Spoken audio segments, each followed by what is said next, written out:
Hi everyone, it's Scott here from That's English School. 英語研究プロジェクト。よくある間違いを分析します。今回のテーマが大人の味ですね。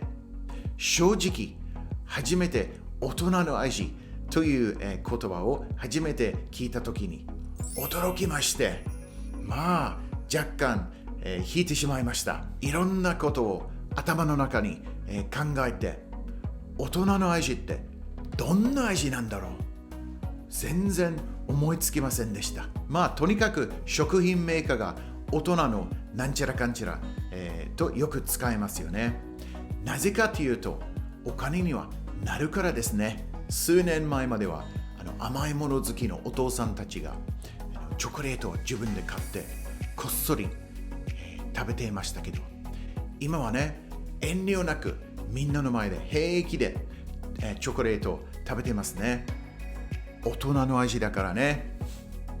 Nice marketing. So let's see how this kind of expression would go down with native speakers using the 4 logical steps. First, looking at the problem, and then the reason, the solution, and finally, we'll look at some example sentences. Adult taste, indeed. Let's get busy. First, let's look at the problem. This cake is adult taste.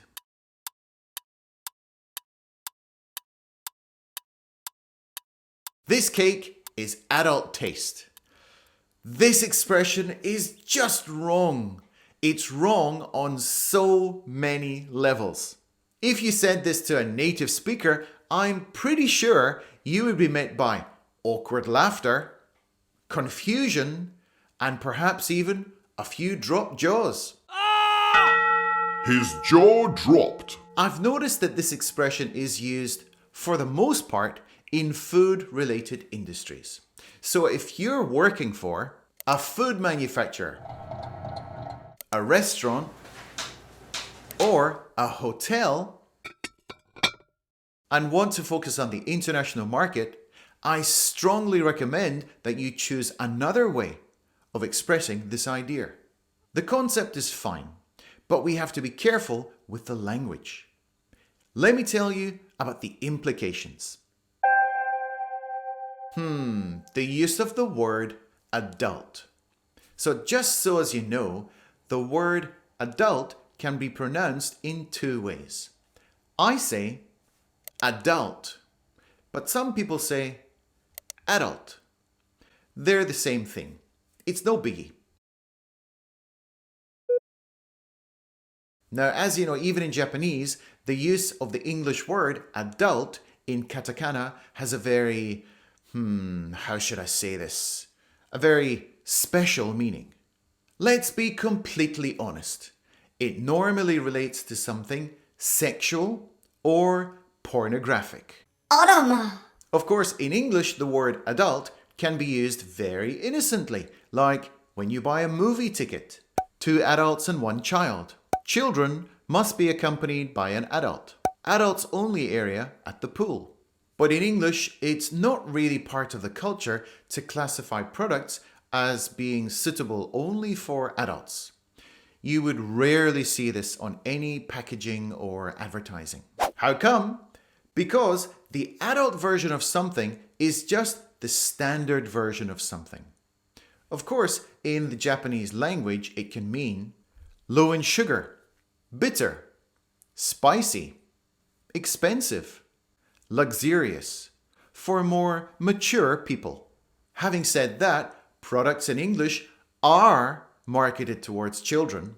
Great for kids! Suitable for 3 to 5-year-olds. What makes this even weirder in English is when you combine the words adult and taste, and sometimes flavor, feeling, and atmosphere. I'm going to be honest, it just sounds wrong. It's definitely starting to sound sexual and a little unsavory. Have one of my chocolates. Thanks. Oh, these look nice. They're adult flavor. They're what? What did you just say? You know, adult taste. They have an adult flavor. Adult flavor? What the hell flavor is that? Do they have like some weird juice in them? I think I'll pass. Suit yourself. Ugh. So as I said, it's not part of the English culture to talk like this.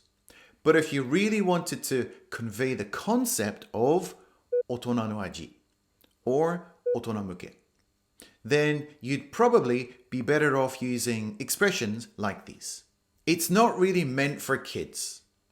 So we use the expression meant for when we're talking about who the product was actually designed for. It's more geared towards adults. We use the expression geared towards when we're talking about a specific target market. It's more suited for grown-ups than kids. So we use suitable for or suited for when we're talking about who is the best match for this particular product or service. It's probably not sweet enough for you. So especially in Japan, when people kind of decide whether something is good for kids or good for adults by the amount of sugar or the sweetness. I always thought that's kind of an interesting concept. People in other countries tend not to understand this way of thinking, as the enjoyment of sweet food tends to have no age limit. This is why so many people have problems with obesity, diabetes, heart disease, and early deaths. It's perhaps a little too bitter for kids.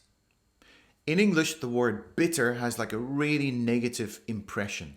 We don't normally use it to talk about foods. However, there has been a trend in recent years to talk about bitter chocolate, especially chocolate which is used for cooking.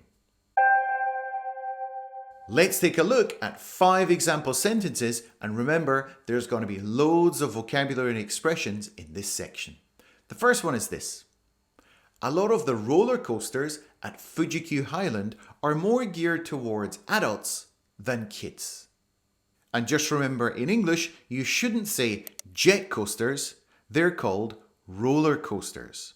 This chocolate bar is made with 70% cacao, so kids think it tastes gross. The word gross can be used for looks, smell, or taste. It's a casual expression, so be careful how you use it. How was that expensive hot springs resort? It was great, but not really the kind of place for kids. So if somewhere is not really the kind of place for somebody, then we mean it's not really suitable for that kind of person. You could say, a noisy nightclub in Roppongi is not really the kind of place to take your grandmother. The pizzas in this place are not really meant for kids, especially if they're picky about food. If you're picky about food, it means there are a lot of foods that you don't like very much. You can also be picky about your friends, be picky about your car, or be picky about what kind of boyfriend or girlfriend you're looking for. To be picky about something. My son loves shiokara, even although some adults find it too much to handle. A future drinker, perhaps. Gross! The next video up for you is this one over here. It's from the Too Many English playlist, and it's about how to talk about the autumn leaves in English.